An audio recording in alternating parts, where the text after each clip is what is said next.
আমার একটু দেরি হয়ে গেছে, একটা মিটিং ছিল গুলশান অফিসে, এই জন্য আমি ক্ষমা প্রার্থী।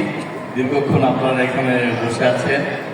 এই সুন্দর মনোজ্ঞ বার্ষিক ক্রীড়া প্রতিযোগিতা অনুষ্ঠানের সম্মানিত সভাপতি, বিশিষ্ট রাজনীতিবিদ, শিক্ষাবিদ, আমাদের ওসমান গনি শাহজাহান ভাই, আলী হোসেন বালিকা উচ্চ বিদ্যালয়ের সভাপতি, আমাদের প্রধান অতিথি, আমাদের অত্যন্ত শ্রদ্ধেয় এই ঢাকার গণমানুষের নেতা, সাবেক ডেপুটি মেয়র, বীর মুক্তিযোদ্ধা, মাননীয় বিএনপি চেয়ারপারসনের উপদেষ্টা কাউন্সিলের অন্যতম সদস্য, শিক্ষকবৃন্দ, ছাত্রীবৃন্দ, কর্মকর্তাবৃন্দ, এলাকার সুধীবৃন্দ, গণ্যমান্য ব্যক্তিগর্ব, অঙ্গ সংগঠন, বিএনপি নেতৃবৃন্দ, ছাত্রদল, যুবদল সহ অনেক নেতৃবৃন্দ এখানে উপস্থিত রয়েছেন।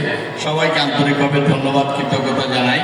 আজকের এই মহতী অনুষ্ঠানে আমাদের ছাত্রদেরকে ক্রীড়া প্রতিযোগিতার বার্ষিক অনুষ্ঠানে অংশগ্রহণকারী, বিজয় বিজিত সবাইকে আন্তরিক ধন্যবাদ, কৃতজ্ঞতা জানাই।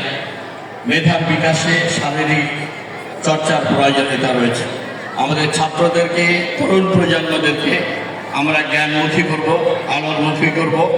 শরীর চর্চার মাধ্যমে মেধার বিকাশে, শরীর সুস্থ রাখার জন্য, শারীরিক বিকাশ, মেধার বিকাশের জন্য ক্রীড়াঙ্গনের প্রয়োজনীয়তা রয়েছে অপরিহার্য। আমাদের তরুণ প্রজন্মের মাঝে আমরা জ্ঞানের আলো ছড়িয়ে দেব, শিক্ষার আলো ছড়িয়ে দেব। তরুণ প্রজন্মদেরকে আমরা অস্ত্র হাতে তুলে দিয়ে, মাদক হাতে তুলে দিয়ে রাজনৈতিক হাতিয়ার হিসেবে আমরা তাদেরকে ব্যবহার করব না।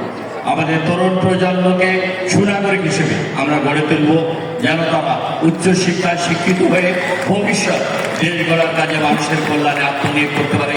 দেশের সেবায়, মানুষের সেবায় যোগ্য নাগরিক হিসেবে গড়ে উঠে এ দেশকে আলোকিত করবে, সমাজকে আলোকিত করবে, মানুষের অর্থনৈতিক এবং কর্মসংস্থানের মুক্তি সাধনে দেশের কল্যাণে তারা আত্মোৎসর্গ করবে। এই মহান চেতনায় উদ্বুদ্ধ হয়ে আমাদের তরুণ প্রজন্মদেরকে, শিক্ষার্থীদেরকে আমরা গড়ে তুলব। সেই মহৎ প্রচেষ্টাকে সামনে রেখে আমাদের এই প্রচেষ্টা কর্মযজ্ঞ সফল হবে এই আশাবাদ ব্যক্ত করে সবাইকে ধন্যবাদ, কৃতজ্ঞতা জানিয়ে আমার সংক্ষিপ্ত বক্তব্য শেষ করছি। খোদা হাফেজ। বাংলাদেশ জিন্দাবাদ, জাতীয়তাবাদী দল জিন্দাবাদ। শহীদ জিয়া অমর হোক, তারেক রহমান বীরের দেশে দেশে ফিরে আসবে। আমাদের অহংকার দেশ নেত্রী বেগম খালেদা জিয়া, দেশের মহিলাদের, মা বোনদের সবচেয়ে জনপ্রিয় নেত্রী, দেশের মানুষের সবচেয়ে জনপ্রিয় নেত্রী খালেদা জিয়া সুস্থ হয়ে দেশে ফিরে আসবেন। নারী শিক্ষা, নারীর ক্ষমতায়ন, দেশের উন্নয়ন, অগ্রগতি, সমৃদ্ধি যে রাজনীতি সূচনা করেছেন গত 43 বছর দেশ নেত্রী বেগম খালেদা জিয়া সারা বিশ্বে নজিরবিহীন দৃষ্টান্ত স্থাপন করেছে। সেই জন্য দেশ নেত্রী বেগম খালেদা জিয়ার জন্য আপনারা দোয়া করবেন।